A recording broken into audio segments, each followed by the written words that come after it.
Pojďme otevřít ty rodiče. My se o tom s mamkou jako bavíme otevřeně. V tom je za mě obrovská jako hrdinka.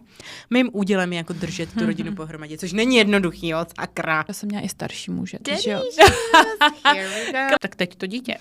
Další logický krok samozřejmě. Jako co jinýho. Já ti just ukážu, že to dokážu. Věříš na lásku na první pohled? Úplně jako, že já chci dítě. Jo. Já si prostě jako zamiluju rychle. To nebude dobrý. Víš, co je tvůj jazyk lásky? Že to jako umím. Musí to jít do mě první. Mojí mámu kladne. Tak to vystřihnem, ale mě napadlo, že třeba má rád fekal. Všechno nebo nic. It is what it is. Já to zaplatím, jenom se mě na nic neptejte. Niky. Čau, Kláry. Čauky. Hele. Co máš dneska? Pojďme otevřít ty rodiče. A rodiče.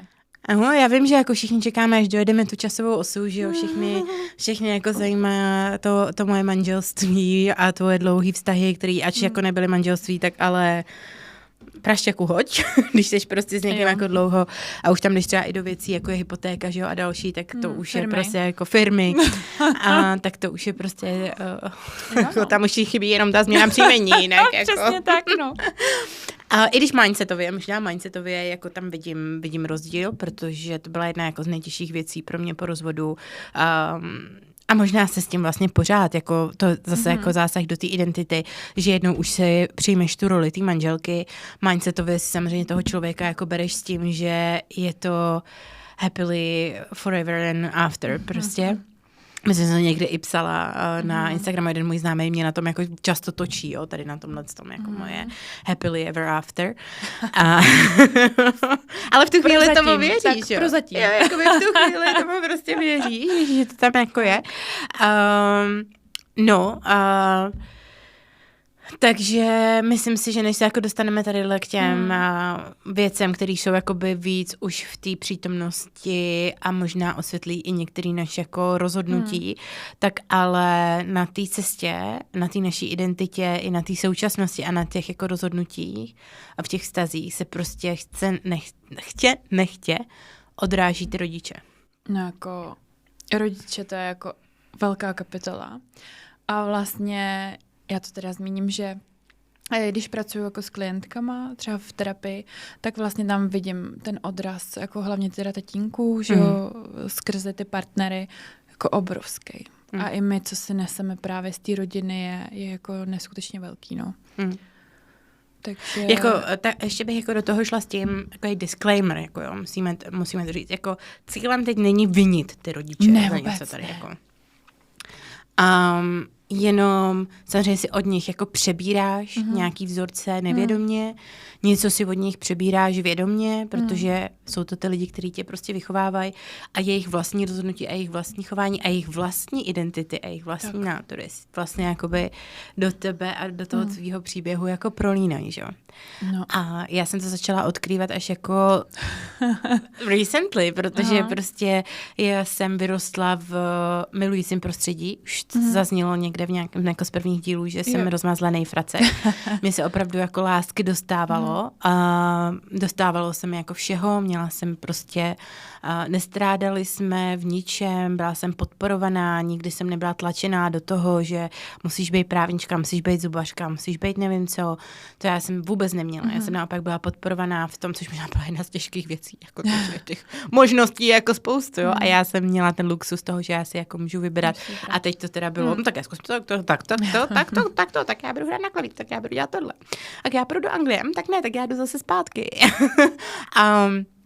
Vlastně spoustu jako té odvahy a toho, že jsem měla tu možnost takhle jako skákat a zkoušet, tak jako jsem si vědoma toho, že to je díky tomu, že jsem věděla, že tam mám prostě tu záchrannou madraci, že já vždycky, když spadnu na zem, tak tam jsou ty rodiče pro mě. A to platí jako do dneška, že já je tam jako mám a jsem za to obrovsky vděčná, ale možná právě proto jsem neviděla některé ty toxické vzorce, který jsem si buď převzala, anebo který na mě měli jako dopad. Ať už ve smyslu sebevědomí, rozhodování, ať už je to, že teď poslední roky poslouchám, že jsem vlastně selhala v tom, že jsem nepřinesla to vnouče. Že je vlastně jedno, co jsem jako v životě dokázala a já si myslím, Troufám si říct, že jako pár úspěchů mám jako pár, na který já sama jsem jako hrdá a který tu malou Klárku tenkrát by ani ve snu nenapadly. A já jsem vždycky snila, já jsem měla velký sny. Jakože já jsem se vůbec nebála snít. Já jsem měla jako velký cíle, velký sny. A tím, že jsem měla to podporující prostředí, tak mě ani nenapadlo, že by nebylo možné jich jako dosáhnout. A já si je plním, jako spoustu z nich se splnilo, pořád si vysnívám nový a ty si zase plním a zároveň to šlo mnohem dál, než já jsem si vůbec jako dokázala jako představit. Jo. Takže já si myslím, že se mi povedlo spoustu věcí. Spoustu věcí se mi taky nepovedlo, jasně. Ale i kdybych jako, myslím si, vynalezla jako nějaký zázračný lék na všechny nemoci světa, tak to není nic proti tomu, že jsem jako nepřinesla to vnouče a taky, že nejsem hubená. Jo, to jsou takový dvě jako témata, které se prostě jako prolínají a pak tam jsou jako další věci. Jak to máš ty? Takhle jako overall. Jo, hele, já vlastně 10 let se pracuji na tom vlastně trošičku dát pryč to, co si nesu jako z toho dětství.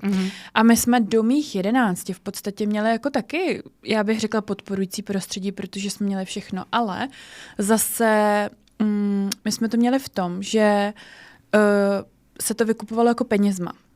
Jo, takže vlastně, že ta láska byla jako kdyby koupená, jo. A tak to vlastně táta, on to neuměl komunikovat moc jinak. Vlastně emoce moc do toho nedával.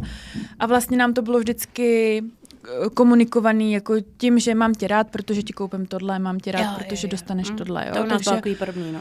Jo, takže takhle taťka jako to moc neuměl a on byl i takhle, jako když to vidím zpětně, tak on byl dost odpojený od nás, jakože ani, víš co, my jsme, jako já jsem záviděla vždycky dětem, teďka i zpětně to vidím a proto bych to třeba jednou chtěla dělat jinak, že jezdili jako na výlety, na hrady a zámky a já nevím, pod stan prostě s rodičema nebo na vodu. Ale my jsme prostě nejezdili. Jo, můj teďka jako podnikal a byl furt v práci, vlastně já jsem ho de facto neviděla, já jsem ho viděla o víkendu a to ještě jako dospával, že jo. A na výlet jsme jeli do Mekáče a do nějakého obchodáku, jo. Takže prostě... Opět jsme to měli jako stejný. Jo. Tady to jo. Prostě. Úplně stejný, tatínek taky jako podnikatel, takže dovolená stejně nebyla dovolená, nikdy prostě nebo s náma ani nejel. A jako ty výlety, ty víkendy, ten projev jakoby toho zájmu, toho společného času, tak byly vždycky nákupáky, přesně Mekáč, on spočíval KFCčko, to u nás jako nebylo v našem kraji, takže to byl vždycky výlet jako do Plzně, samozřejmě spojený jako s tím, jako jít do nákupáku a tak. My taky, že jízda do Hradce prostě a v Hradci prostě jedinej Mekáč a Carrefour, myslím, to byl tenkrát. A já si pamatuju, ale to bylo taky další, jo, že pak jako taky nám nekoupili všechno, jo, trošku nás v tom krutili, ale zároveň my, jak jsme to měli tak, že nám tu lásku dávají tady přes ty věci, tak vlastně, když nám pak něco nechtěli koupit, tak to byla scéna jak blázen, že jo? Protože prostě to máš tak ty mě jako nemáš rád, ale jako, když mi to nekoupíš, jo, a tak to. Ale chápu jako super, protože dávali nějaký hranice v tom, jako co vlastně jako nám koupí a co ne. A zpětně vidím, jako, že oni fakt dělali, co mohli, jo. Zase vycházejí z něčeho, co jako zase z těch jejich rodin. A to je jako hustý, protože ty vlastně máma má nějakou linii, táta má nějakou linii a ty teďka z toho jako vzejdeš, jo. Prostě, že a poraď si. A poraď si, přesně. A buď dokonalá. Přesně. A třeba právě tohle to já jsem měla hodně, protože já jsem jako... Mě nikdy neřekli, jako, že něco nemůžu, nebo a já jsem teda byla hodně podporovaná, jako se ségrou jsme byli spolu jako od babičky, jako od obou babiček vlastně, oni jako, to já jako mám, babičky byly prostě jako skvělý a oni nás vlastně podporovali. Takže jsem tam taky měla takový to, že můžu všechno, jako a tak, ale zároveň právě jsem měla, že musím být dokonalá. Jo, a to je něco strašně těžkého, co jsem jako odbourávala. A myslím si, že už to mám takový, jako že už na těch věcech nelpím tolik, protože to bylo jako velký téma, že jo, být jako dokonalá dcera, víš, a dokonalá prostě mít jako dobrý známky. Když se známky zhoršily, tak prostě špatný. Nikdo v tom neviděl, že třeba mě se zhoršily jako extrémně známky, vlastně, když se naše rozváděly. A jako v tu dobu to nikomu jako nepřišlo divný, že jo, jako, že tam něco asi, jako, že jsem jako chtěla tu jejich pozornost. A vůbec po tom rozvodu, tak ten táta, že jo, to vůbec, já jsem ho vlastně 15 let neviděla. Takže tam jako ten táta jako kdyby nefungoval, tam jako moc to nebylo. Ale zase jako takhle, jo, já jsem totiž velice chápavý člověk a já vždycky říkám, já to vlastně chápu, jako proč to tak měl a ještě jak vidím do nějakých věcí, tak prostě já tomu rozumím. Ale jako ta Nikola, jako ta dcera, jsem jako extrémně kolikrát nasraná, že jo, že prostě tak ale jako taky potřebuju nějakou pozornost a nějakou lásku a tak, no. A u nás celkově mně přijde, jako teďka je to úplně, jo, že se to mění, prostě jak to i měníme třeba se ségrou nějaký věci a vidím, jako, že mamka teďka je úplně jako skvělá na jednu stranu, jo, že fakt se snaží a tu lásku nám dává a podporuje nás a jako jsem neskutečně vděčná, ale vím, že taky z něčeho vycházela a neměla tu kapacitu, jo, protože si řešila prostě svoje věci, jo, takže vlastně vycházím z tohohle, že já jsem jako kdyby neměla jako přítomný rodiče, jo, když si tak vezmu, že tam jako nebyli, že mě jako neviděli, jo, a já jsem si vlastně připadala, nebylo to otázka jako vlastně barvy kůže, nebo že by mě nějak jako vyčleňovali, ale já jsem to měla jako, že jsem měla pocit vždycky, že jsem jako jiná. Jo? A vlastně to mi mamka říká jako doteďka, že jsem byla jiná.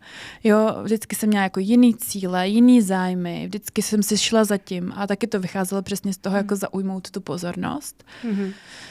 Ale jako a přesně, protože jsem jako jo, a pak jsem i se upozadila kolikrát, jo, že ať nejsem zase jako tolik vidět, ale zároveň ta jinakost vlastně mě taky docela trápila, jo, když jsem byla vlastně jako mladší a že jsem chtěla jako zapadnout vlastně taky.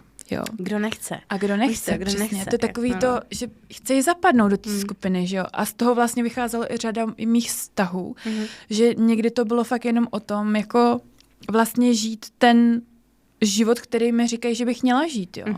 Protože strašně dlouho trvalo, jako babičce, trvalo hodně dlouho, než jako pochopila, jakože já prostě se jen tak neusadím asi, no, že prostě když fakt nenarazím na někoho, s kým se budu chtít usadit, tak jako asi to nedopadne. Protože, a já jsem se snažila, jakože já jsem se neskutečně snažila, jako fakt poslední 2 vztahy já jsem se snažila, bylo to vlastně dohromady skoro 9 let. 2 vztahy, 9 let. A snažila jsem se fakt zapadnout. Snažila jsem se jet v těch kolejích, být tou jako super přítelkyní, ale prostě vždycky jsem zase ta dokonalost, jo, že vlastně musíš to dělat a potřebuješ být dokonalá, potřebuješ jako a vlastně jo, tam byly ty vzorce vlastně i od té mojí jako maminky, a já to nemyslím zle, a pokud to mi posloucháš, tak se nezlob, ale jako měla jsem vždycky pocit, možná to není pravda, protože od čeho tady jsme, aby jsme ty věci jako nemohli nějakým způsobem si říkat, že to třeba není pravda a nějak je zpochybňovat. Ale měla jsem vždycky pocit, že ty chlapy jako u mamky byly na prvním místě a my jsme jako se ségrou byli až na tom místě druhým. Takže vlastně jak jsem to jako vnímala vlastně celou dobu a to bylo hrozně těžký. Vědět, že jsi jako až za tím jako chlapem, za tím partnerem. A vždycky jako mamka, víš, připravovala, což jako taky vtipný, ale že připravovala, já nevím, svačinky, jo? Tomu teďka třeba partnerovi. Ale jako já si nepamatuju, že by nám dělala svačiny do školy třeba. Nebo když jsem přijela z výšky, tak jsem neměla připravené jídlo nikdy prostě. Jo? A tady ta jako pečlivost, kterou měla jako k těm mužům, tak vlastně přišlo, že neměla jako k nám. Víš, jakože, nevím, všichni si na výšky vozili nabalený jako jídla a já jsem se nevezla nikdy nic, jo. Protože tak to, nebo jsem celý týden jedla vejce, protože prostě nejlevnější, že jo, tak jsem se dělala vajíčka nebo pici a přijela jsem a co je k večeři, prostě byly vejce, jo. Takže tady to jsem si jako nesla těžce. A teď už to chápu zase, jo, prostě nějakýho, prostě jak na sobě i ty věci jako odkrývám, tak tomu rozumím, ale takhle vlastně jsem to měla, no, že jsem měla pocit, že jako i a to my se o tom s mamkou jako bavíme otevřeně, že jsem jako si často přišla jako hodně sama vlastně, no. Takže to bylo takový jako A i do těch vztahů pak tady ta pečlivost té mamky k těm mužům, tak to bylo, že prostě já, že jo, přišla z práce, ještě jsem rychle šla umýt nádobí, ještě aby bylo jako večeře a pak jako věta, co bude k večeři, tak mě tak neskutečně jako začala vytáčet. Tak prostě, jo, a že jsem tak jako spadala do toho, že jsem vlastně sama sebe dováděla do toho, že jsem jako doma dělala jako všechno a šla jsem jako hrozně přes sebe, no. A tohle to jako je taky hustý, no, jako, že ta mamka to takhle měla a vlastně to v tom vidím a takhle to jako je, no. Takže takhle, no, to jako bylo. A co ten táta teda? No ten táta, hele, no vlastně my jsme měli jako velkou věc, že v 18 já jsem šla k soudu s ním vlastně. A on tam nebyl, hele, my jsme třeba jeli k němu vlastně na víkend a my jsme se neměli jako o čem ani moc povídat. On třeba ani nevěděl, v jaký jsem třídě. Víš, jako, že fakt tam nebyl jako moc ten zájem. A my přesto jsme jako, já jsem totiž vždycky, jako já nějak, že vždycky hledám jako cestu a dokážu se bavit s každým a hledám to téma, jo. Takže i s tím tátou jsem vždycky v tom autě, že jo, hledala to téma, takže jsme se hodně často bavili, proto já mám ráda třeba auta, protože přesto jsem jakoby pak hledala to téma. A když mě mělo být 18, tak jsme si povídali, že on mi koupí auto, že bude jezdit závody, jo. A to taky bylo něco, co mě jako bavilo hrozně pak. A přesto jsem vlastně se k němu jako chtěla dostat, jo. Takže to bylo jako něco, co jsme jako si povídali. A já jsem jako ani a to je ono, já jsem mu neuměla nikdy jako říct, jak se cítím. No, protože u nás se to moc nenosilo, že bychom nějak říkali, jako jak se cítíme. A to u nás taky ne. Víš, a takový, ani jako takový to obětí, jako moc si nepamatuju, že by to u nás bylo, víš, jakože a takhle, a takže s tím tátou jsme měli jako hrozně jako takovou propast. A v moment, kdy já jsem šla na vejšku, nebo chtěla jsem jít na vejšku, tak vlastně mamka to mě řekla, že to nemůže dovolit. Já jsem teda chodila od 16 na brigády, takže jsem se snažila jakoby si platit věci sama. Každopádně ta výška jako dražší. A tohle já jsem právě jako neměla v tom, že mě jako, já jsem necítila tu podporu, no, že by jako udělali ty rodiče všechno, což jako rozumím tomu, že zase jedou nějakou svoji cestu, ale neudělali všechno pro to, abych mohla jako studovat. Nebo v tu dobu jsem měla takový pocit a vlastně mamka mi řekla, že jediná cesta je, že požádám tátu jako o víc peněz, protože v té době se platí hrozně malý alimenty, že jo, a tak. A on jako mně přijde, že zaplatil a tím to pro ně jako kdyby haslo. No a takže a on řekl ne, a takže jsem šla s ním k soudu jako žádat o víc peněz. A to bylo teda strašný.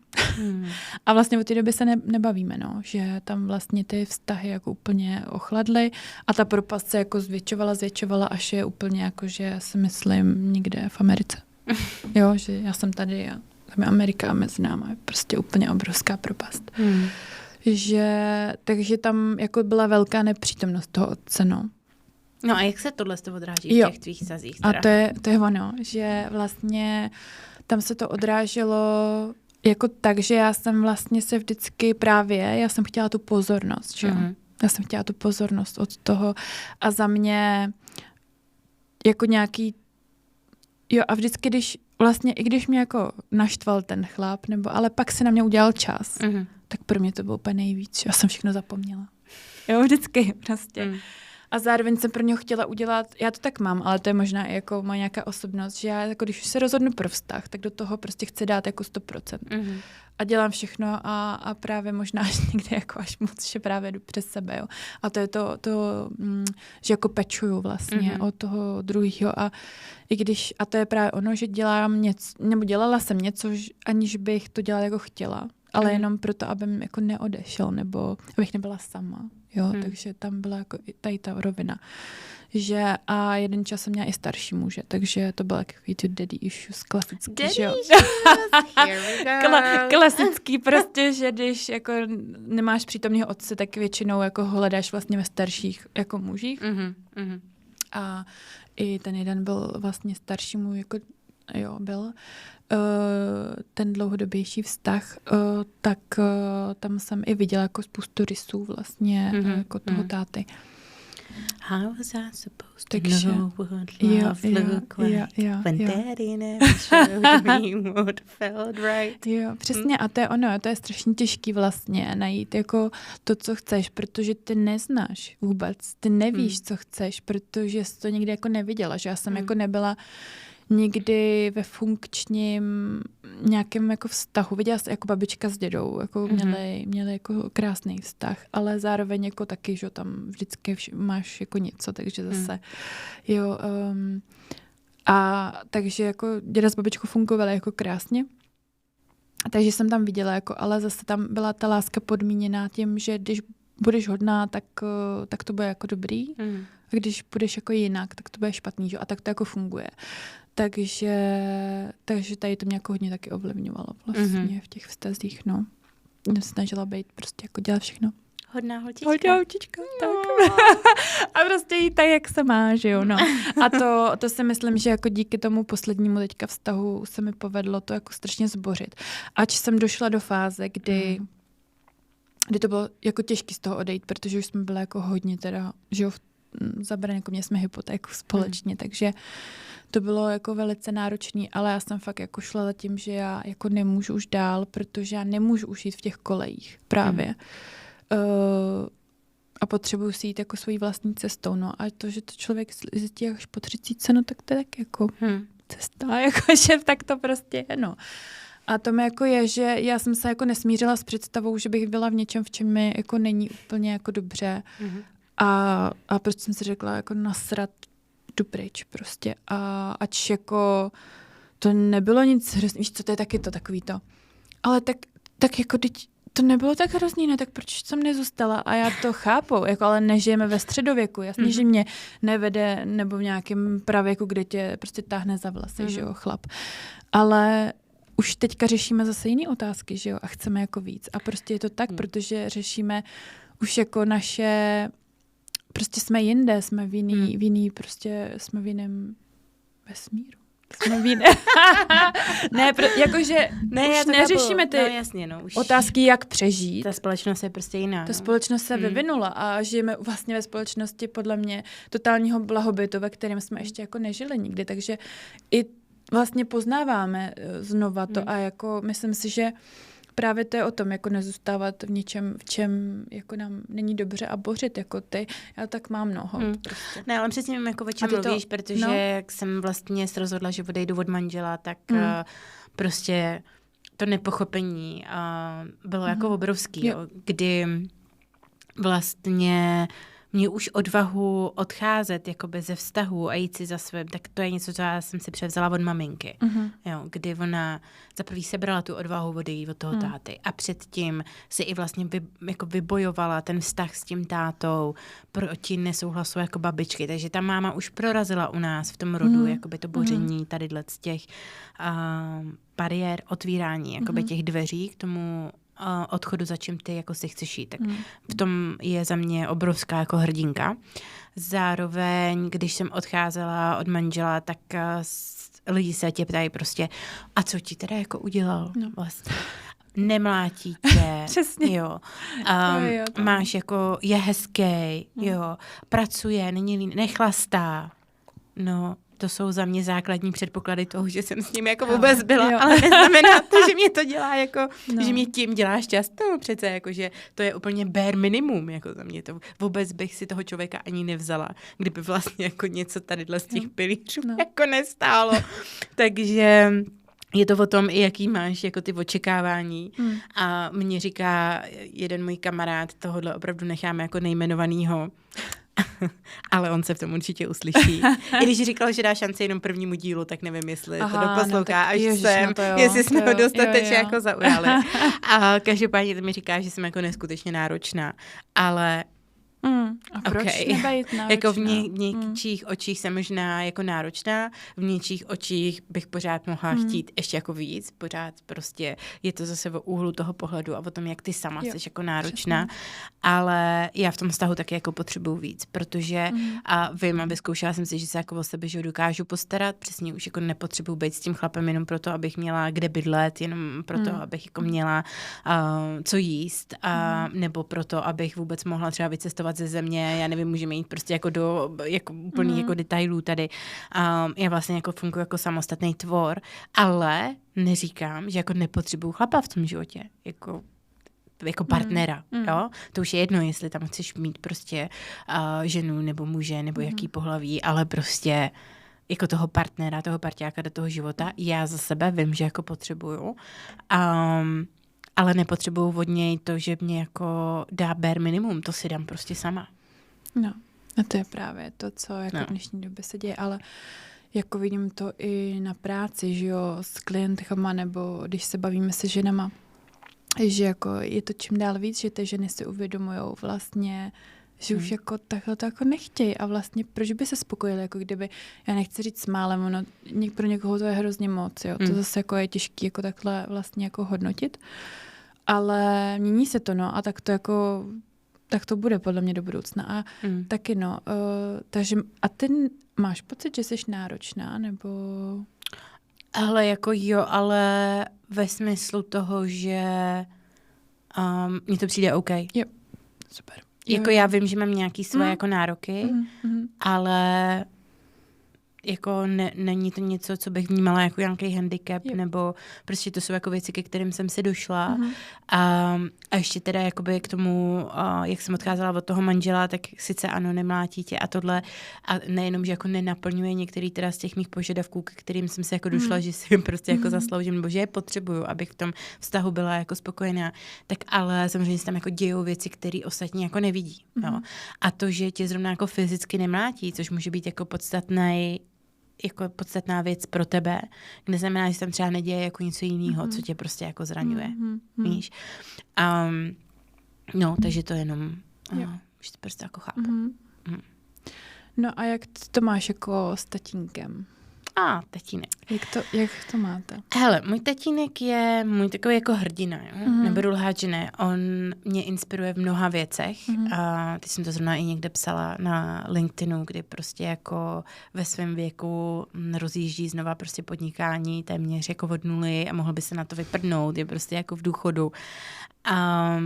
A ten člověk se vypracoval z ničeho, kdy opravdu prostě jako ta jeho rodina, že jo, neměl nic, kromě jako spousty sourozenců. Tak ale se prostě jako vypracoval, zařídil se a postaral se a nevzdává se. Zároveň je to člověk, který dokáže naštvat všechny kolem sebe. Zároveň je to člověk, který si rád užívá života. A to třeba mám, si myslím, jako dost po něm, takový to jako ať už cestování, objevování, a nebo právě i ty vztahy. Táta jako má ženy rád a užívá si to.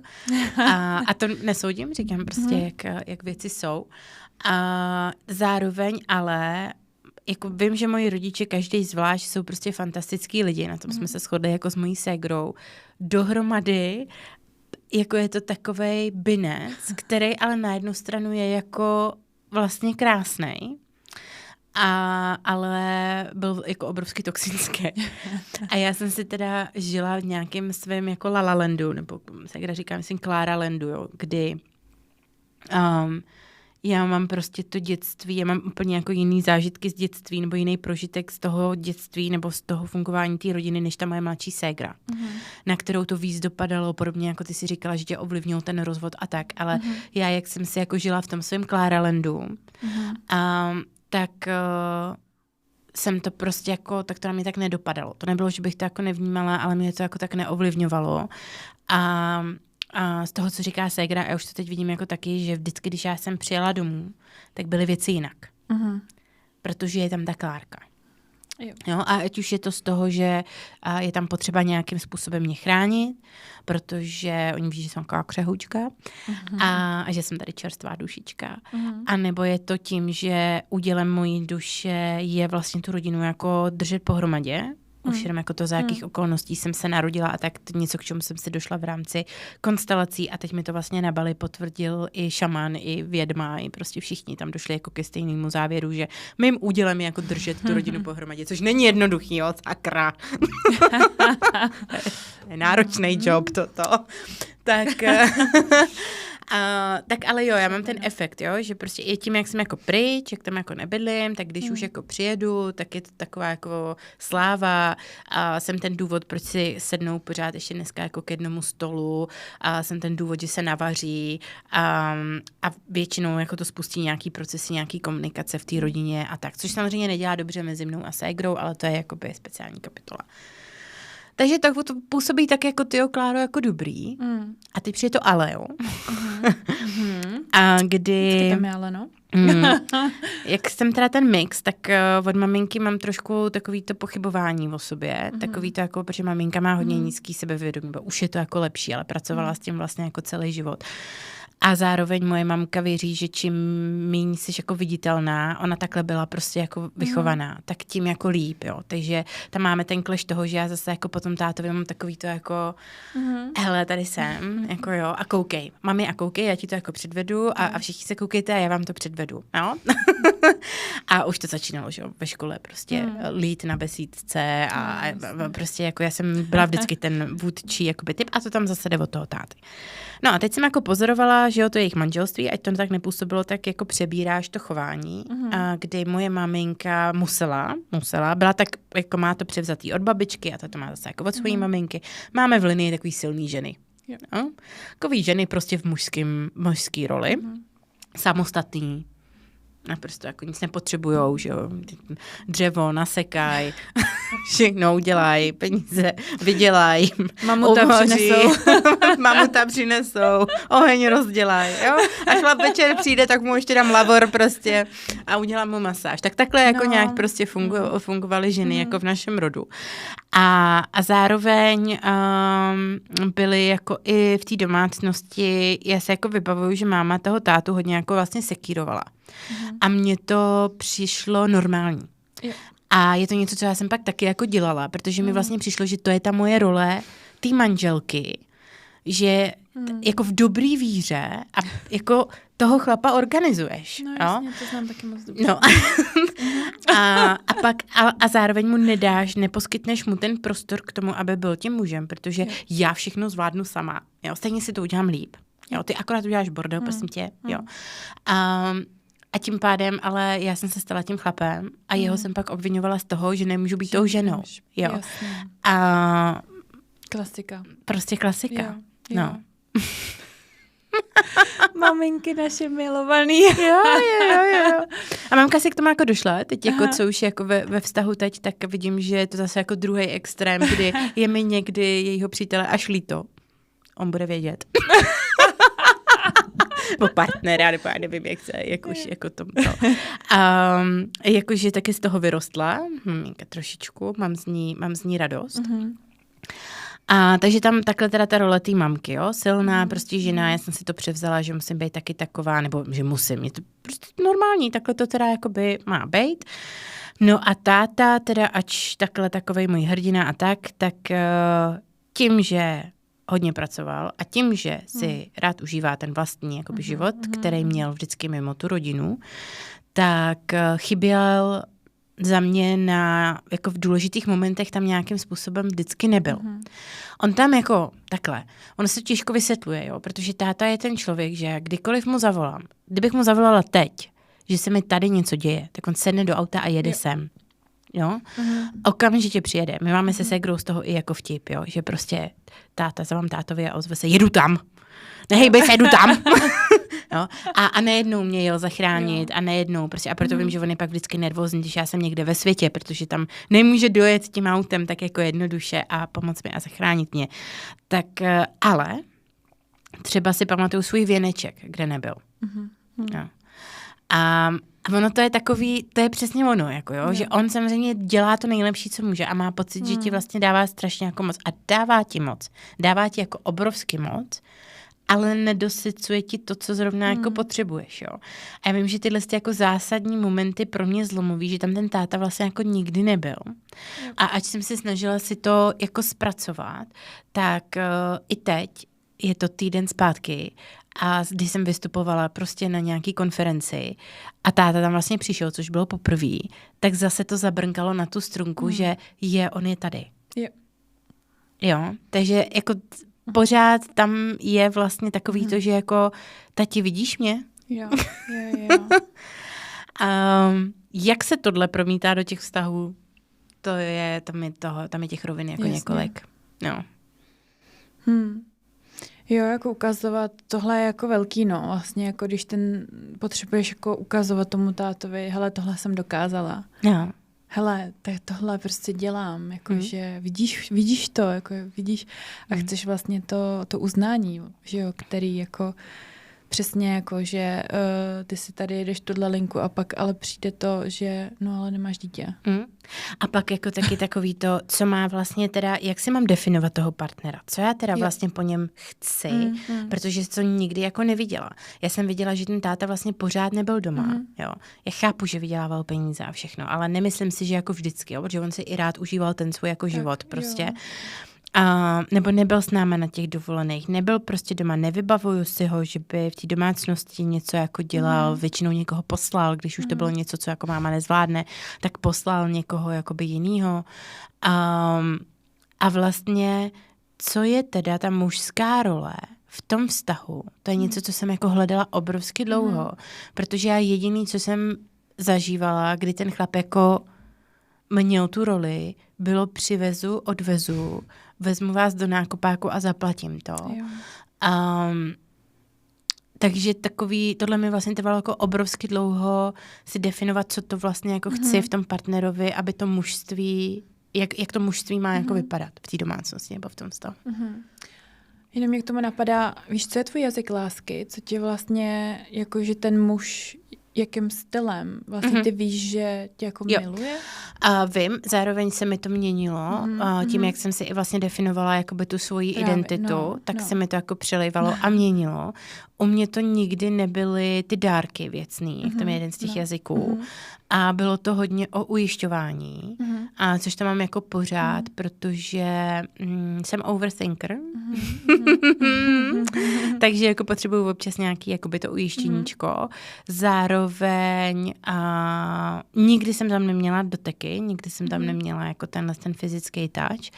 Co tam mám teď, a konečně i jako asi přiznaný, anebo že už jsem tam jako dospěla, tak je to, že ten chlap mě musí umět zabezpečit. Já prostě po něm chci to starověký, klasický, bezpečí a v nějakém jako samozřejmě moderním slova smyslu. A jak jsem si tohle jako přiznala a i mi to teď vlastně Janíčka vyčetla z nějakého horoskopu, tak se mě obrovsky jako ulevilo.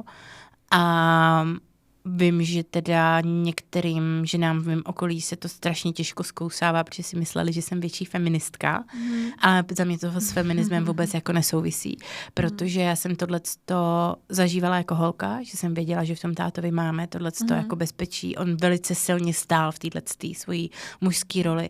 Něco, co se mi jako líbí a něco, co prostě jako potřebuju v vztahu mít. Co ty, tvoje jazyky lásky? Hele, já mám tu přítomnost toho partnera, a činy vlastně. Pro mě jako není nic víc než ty činy, jo, protože často se mi stávalo, a to bylo i s tím tátou, já nevím, přijedu v 10 a přijel v 11, jo.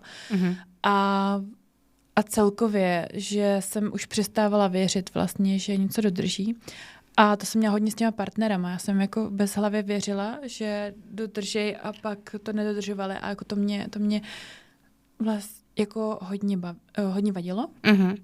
A mám to teďka, že pro mě fakt největší důkaz lásky je to, že se mnou tráví ten čas, ten partner. A dává to najevo těma činama. Já nevím, já jako zase mám to, že já bych potřebovala partnera, teďka to jako cítím hodně, že přesně, že jsem byla v té roli i na jednu stranu silná žena, že jo, všechno ti zorganizuju, naplánuju, sem pojedeme, tady to zařídím, takže já bych chtěla chvilku bejt v tom a vyzkoušet si to, že on prostě řekne, hele, v pátek si zbal věci a prostě jedeme tady na výlet, jo.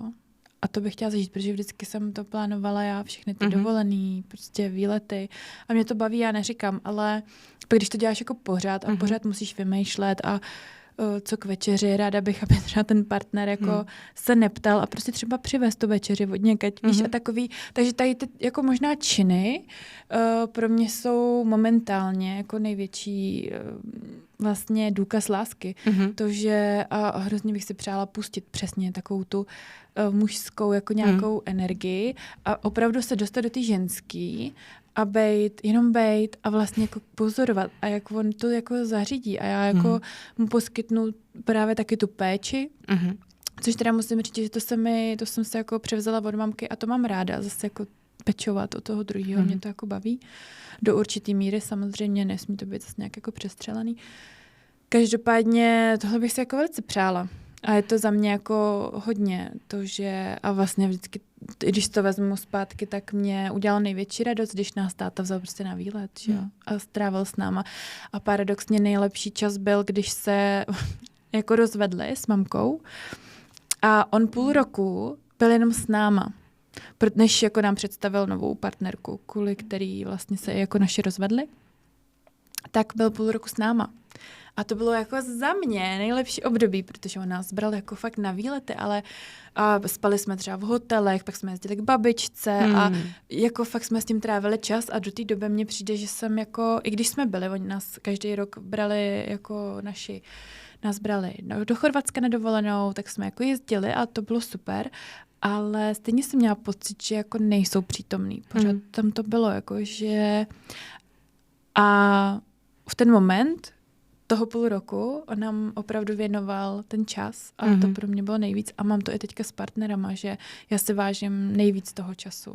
Nebo nejen s partnerama, i když jako mě kamarádi věnují čas, tak je to pro mě něco jako velkého, že jsem šťastná, že mi ten čas můžou věnovat. No. To, co jsi teď popisovala s tím dovolením si se vlastně jako nechat unést tou ženskou energií, nebo se do ní prostě jenom, já nechci říct stoupnout, protože to je naopak právě jako přesně lehnout. Spočinout tam prostě. Tak to jsem teď jako zažila úplně poprvé. A neskutečně jsem si to jako užila. Já jsem si nemyslela, že to umím, protože vím, že jako jsem silná žena, jsem silnější prostě než některý chlapy. A měla jsem to vlastně i v té věštbě na Bali, u té věštkyně, kdy ona tam vytáhla kartu, kde jako ženská tahne toho chlapa prostě pod krkem, jo. Tak já jsem si říkala, Ježíši Kriste, já některýho z nich zamorduju, než prostě dala ten výklad. A ona tak na to kouká a říká, no, já tady jako vidím, že jsi prostě jako silnější než některý chlapy, ale že s tím bojuješ a proč s tím bojuješ? Teď je to prostě v pořádku, každý jsme nějaký a že to vidím jako problém a že to přestane být problém, až já to nebudu vidět jako problém. Což je jako easy to say, jo, to je takový prostě. Ale samozřejmě víš, že to je problém, protože spoustu chlapů jakoby děsíš a spousta chlapů tě vlastně jako nebaví, protože je přerosteš a protože já jsem to vždycky se mi to těžko vysvětlovalo. Já jsem říkala, jo, ať převezme ten lead. Jenomže já ten lead nenechám nikomu, u koho nemám tu důvěru, že to vlastně jako zvládne líp než já. A já jsem žádnýho takového chlapa až doteď jako nepotkala, kdy, jestli pamatuju manžela, jak jsem sekírovala i jenom jako, a proč jdeme tudy, tam tudy by to bylo lepší, a když už jsem ho teda nechala sednout prostě za ten volant, jo. A proč budeme mít k večeři tohle to? A furt jsem ho za všechno prostě, cokoliv dělal, tak já jsem to komentovala, furt jsem na to jako něco měla. A teď prostě obrovský paradox, že je to kluk, který je o dost mladší než já a dokázal mě tím, že on sám stojí pevně ve své jakoby mužské energii a mužské síle, tak naprosto přirozeně den 1 se u mě stalo, že já jsem byla v té ženské energii. A do dneška s ním mám to, že já mu sednu do auta, já nevím, kam jedu a nemám s tím nejmenší problém, protože já mám 100% důvěru v to, že tam, kam jedeme, tak se mi bude líbit. To je nádherný pocit. No. Nádherný pocit. A přesně jsem zažila to, že ve 2 buď zbalená, vem si pas, odjeli jsme na letiště a já jsem neměla vůbec představu, nebo věděla jsem samozřejmě, že jako kam letíme, ale nevěděla jsem, jsou zařízený hotely, jsou jako vůbec, já jsem se nemusela nad tím ani zabývat.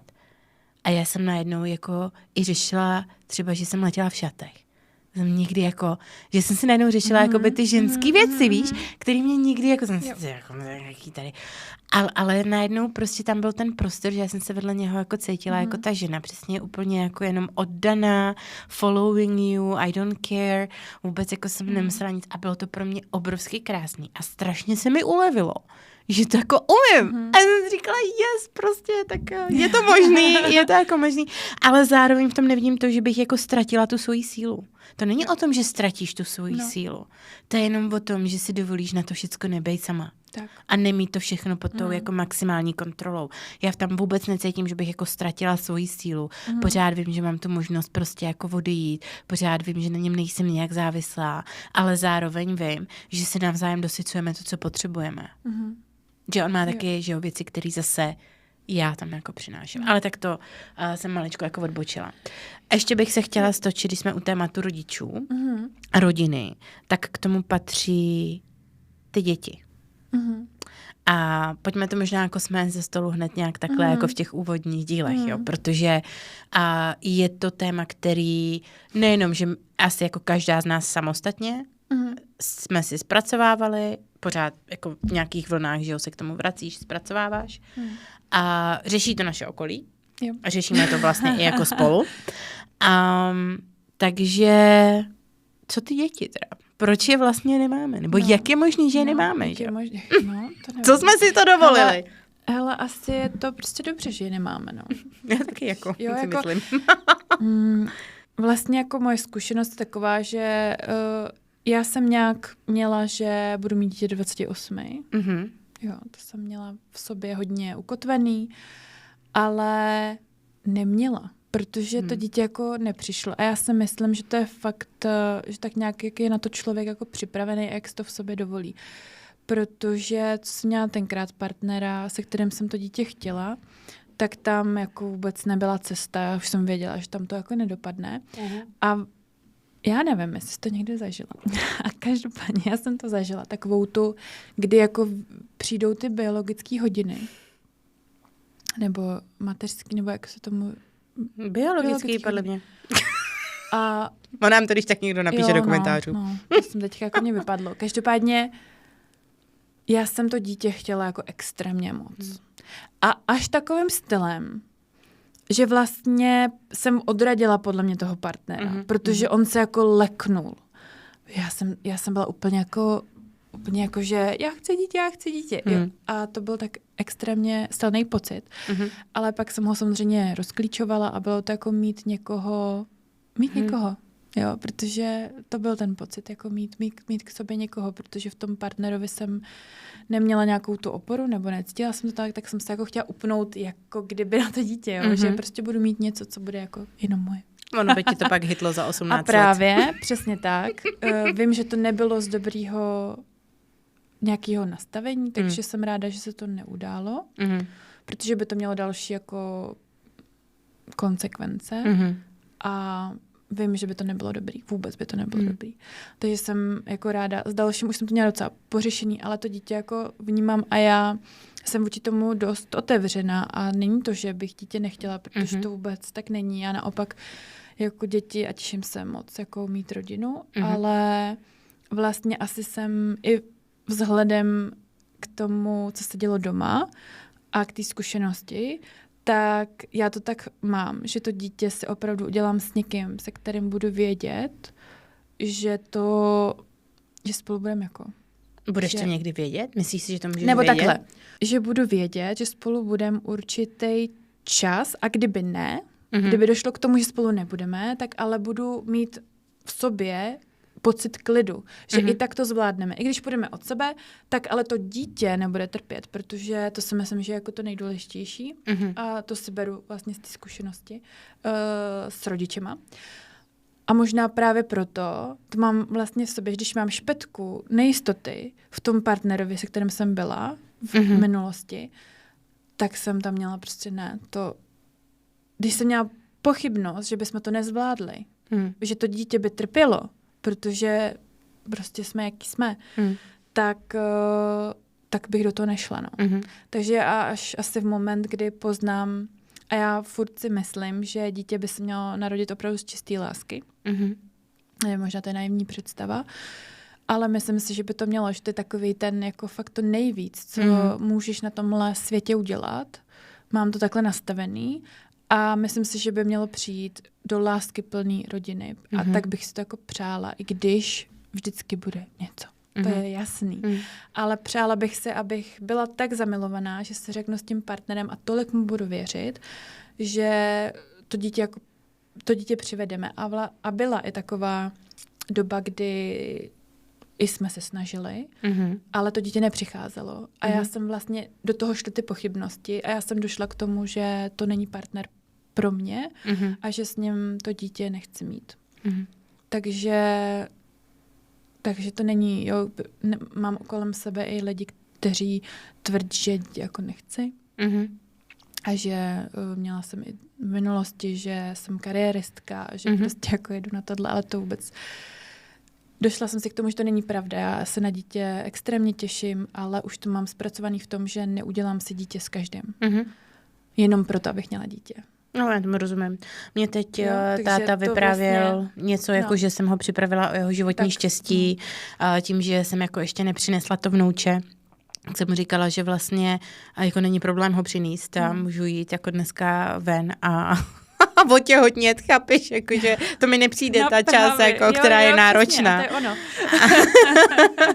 Ale co jako potom, rozumím.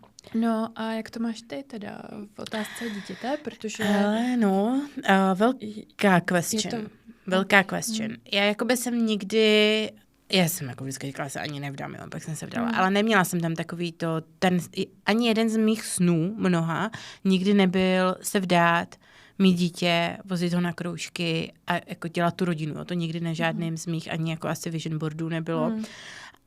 Ale já jsem to asi brala jako, že se to stane přirozeně, že to nemusím jako tak.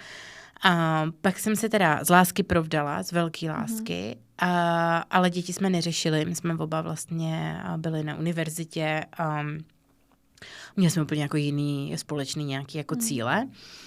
A potom ale došlo na to, že mi přišlo, že už je jako čas. Začaly mi trošičku tikat ty hodiny, asi o kterých jako mluvíš.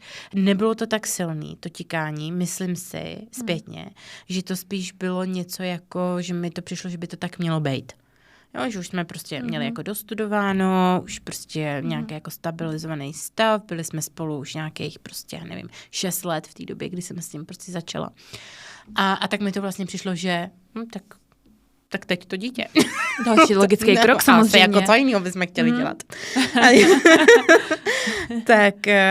tak je tam ten trošku, a to zase nechci jako nikoho vinit, jo, ale ten tlak toho okolí, ať chceš nebo ne, tak se ti prostě do té hlavy jako dostane a vlastně jako proč to dítě ještě nemáte, jako nějaký divný, vám to jako nejde, nebo jako co se tady děje. A tak jsem s tím jako přišla. Místo dítěte jsem dostala auto. Aby mě to jako přišlo. Přičemž, když jsme to auto vybírali, tak já jsem jako koukala na to, aby se tam vešel kočárek, aby tam byly ty blbosti, ty díry na to, co to nějak jmenuje, na tu dětskou sedačku. Isofix? OK, nevím, prostě ty díry, kam strkáš tu sedačku. A už jsem přemýšlela tak jako prostě tadyhle s tím směrem, protože přesně já jsem to v hlavě měla, takže to je přece jako jasný, že to je prostě jako logický.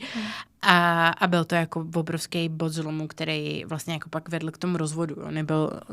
Já jsem to vždycky si myslela, že to byl ten klíčový bod, ale ono to jenom prostě začalo odkrývat ty další věci, ve kterých jsme si prostě jako neseděli. A nesla jsem si tam z toho spíš to, že ve mně asi neměl jako důvěru v to, že budu dobrá matka. Já jsem samozřejmě nepřipustila to, že on by mohl mít nějaké jako svoje důvody, proč to dítě v té fázi svojí životní jako nechtěl. Ale stahovala jsem si to hodně na sebe, že vlastně asi si myslí, že bych byla špatná matka a tak dále a tak dále. A to trigruje potom jakoby ty zkušenosti z dětství, kdy když si někdo myslel, že něco jako nedokážu, watch me. Jo, no. Jo, takže... Já ti just ukážu, že to dokážu. No jo, přesně. Jo, Jak mi přesně. jako někdo řekl, že v něčem nebudu dobrá, nebo že to nemůžu prostě dokázat, tak já jsem šla a dokázala jsem 3krát tolik, jo. A vys jako, pamatuju si, že jedna učitelka na základce mi vlastně řekla, že si nemyslí, že budu mít vůbec jako maturitu, jo. A kvůli tomu prostředí, ze kterého jako vycházím. A na střední škole jedna paní učitelka jako pochybovala o tom, že bych mohla získat titul. Tak jsem přivezla 2 červený diplomy. Jo, víš, jako prostě mám ten, i jak jsem jako bík a velvu, tak já mám takový jako watch me. Já ti jako to předvedu. Tudíž s mým jako potom partnerem, když nepočítám převozníka tureckého po rozvodu, tak který mi jako to hojivě, bez toho aniž by tenhle příběh znal, řekl, že si myslí, že budu skvělá matka. Tak ale potom jako ten první vztah po manželství, který byl ten nejvíc toxický, ale já jsem si tam promítla to, že tak a teď z toho jako budu mít to dítě. Teď jako všem ukážu, že jsem plodná, že jako budu skvělá matka a tak.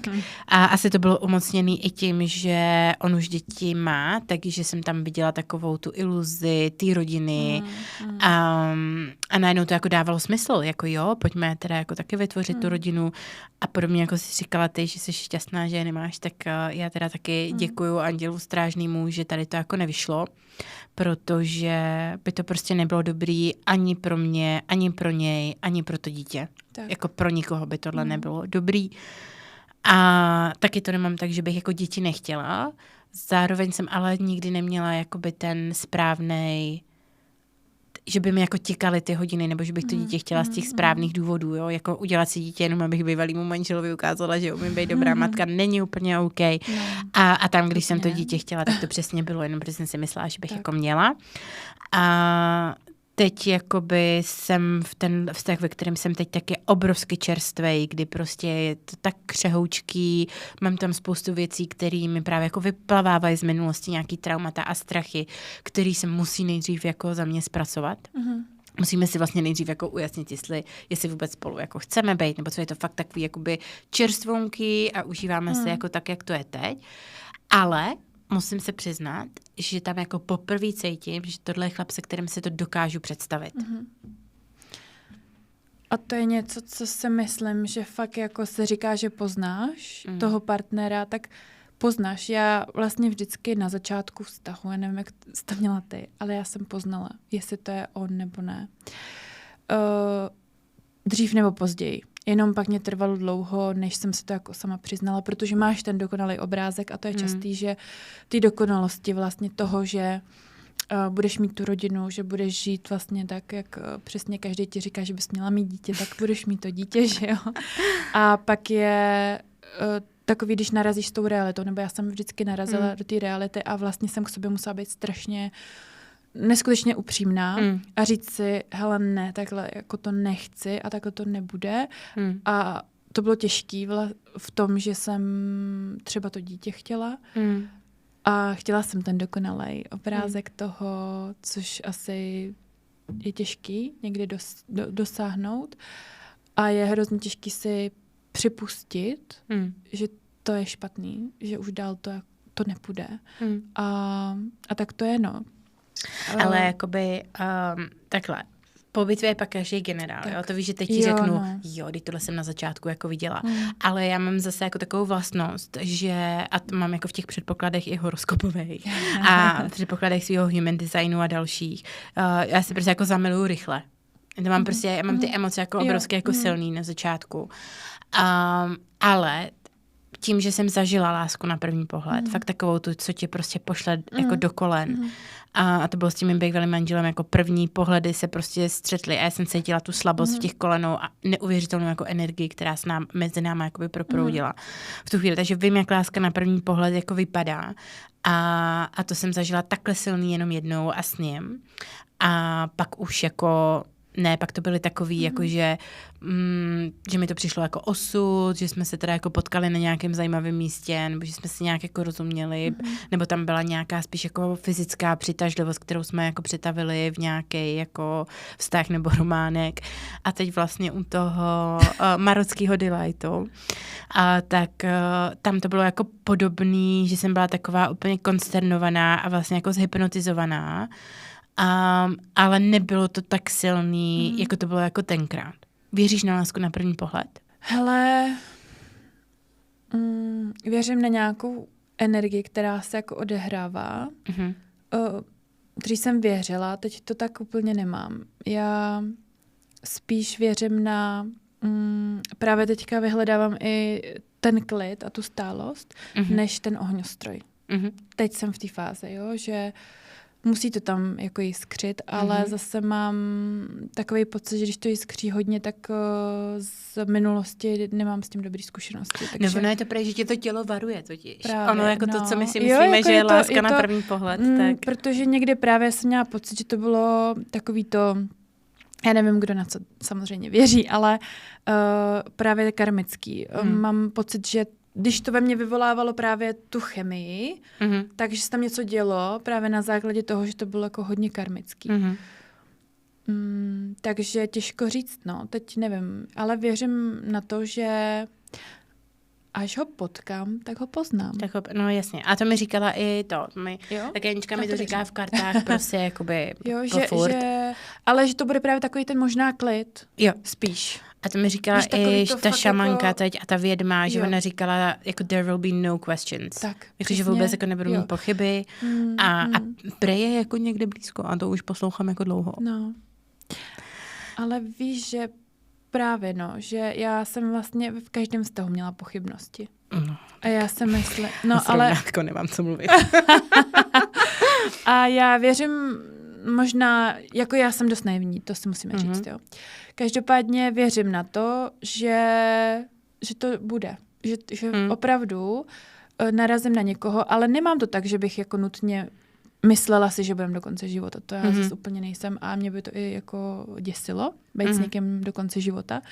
Takže já myslím, že máme tady určený čas vždycky s někým, ale doufám, že právě na toho osudového partnera narazím a vlastně a řeknu si jo, to je on a bude to fakt jako bez toho otazníku. To je on, mého srdce šampion. Bez toho otazníku a budu vědět. A budu vědět, že jo, tebe si chci vzít a budu vědět, jo, s tebou chci mít dítě. Protože to tebe chci vzít, to jsem měla jako dost často právě takový to. Já si ho vezmu. Ale třeba otázka dítěte je pro mě jako samozřejmě mnohem větší závazek než svatba. Takže tam jsem to měla vždycky. Jako, že tam to propojení s tím člověkem už zůstane tak, jako navždy, že jo, i když půjdete od sebe. A vidím to zase na základě třeba i terapii, co mám s klientkama, že z toho dětství si samozřejmě neseš jako spoustu věcí a že opravdu, když si to dítě uděláš a samozřejmě všechno je v pořádku, nějak jako jdeš tou cestou a má to tak být, zrovna v tu chvíli. Ale jak to vidím, tak možná i to je kolikrát pro mě těžký vlastně jít do toho, někdy i do nějakého určitého vztahu, protože už to rozpoznám a říkám si, už mám jakoby takový ten vhled jako do budoucna a říkám si, no s tímhle, ale když se jako, já vím, že to není jaký úplně, jako tohle možná bych si chtěla ještě trošku jako odbourat, ale že už vidím to, jo, když se rozejdeme a budeme mít dítě, to nebude dobrý. To nebude dobrý. Jo, víš, jakože... No, jasně, no. A to je právě to. A že bych chtěla jít do vztahu právě, že bych věděla, jo, to bude jakože... Ne, teď je to prostě skvělý a vem to a je to tak. No tak uvidíme. Ale já jsem jako dlouho už přestávala věřit. Musím říct, že jako pak po tom rozvodu a po těch zkušenostech, co jsem měla po tom rozvodu, tak vlastně jsem jako přestala úplně. Jako ta víra se tam ztratila. Teď, co přinesl marocký delight, tak je, že mi vrátil jako tu víru zpátky. A i jako nemusí to být on, třeba to jako není on, říkám, že je to jako ve velkých jako křehkých začátcích teď, ale to, co mi jako za první mi ukázalo tu ženskou energii a to, že mi vrátil tu víru, že vlastně vím, že se to jako může ještě stát, že jsem schopna citu. A tak to mi jako, i kdyby jako tohle to byl ten jeho úděl, přesně jako jak jsi říkala, že máme jako s každým tím člověkem nějaký vymezený čas. Já si myslím, že to je ten čas není úplně jako daný časově, ale máte si jako něco předat a buď je to rychleji, nebo to trvá díl. A tak jeho úděl byl podle mě jako tohleto a jsem mu za to vděčná, protože zase věřím. A co příště uvidíte? Začneme úplně jako klasikou. První láska. To bylo vlastně jako úplně takový krásný, osudový, než to pak skončilo. Tvoje první láska. Mě jednoho dne tato mrtvá bývalá přítelkyně zavolala. Pro bílý jsem nikdy nebyla dost bílá, pro ty cikány jsem nikdy nebyla dostatečně cikánka. Sex je důležitý, o tom žádná. Ale vedeš si body count? Že pocházím z malého města, takže kámen cihlu. Myslíš, že jsme děvky? Omlouvám se, ne. A nejzajímavější místo? Hele, ve sklepě. Ne, to nedělej, to no bolí. A právě. Máš jako bucket list sexu jako místa, kde bys chtěla? Hele, už nemám. První sex byl až potom. Sorry. Skvělý, ale jako v té posteli. Akorát, že pak není. Tak jsem jako potřeba prozkoumávat. To vystřihnem. Vzpomenu se na jednu situaci. Wow, ty to řekneš, jo? To Okay.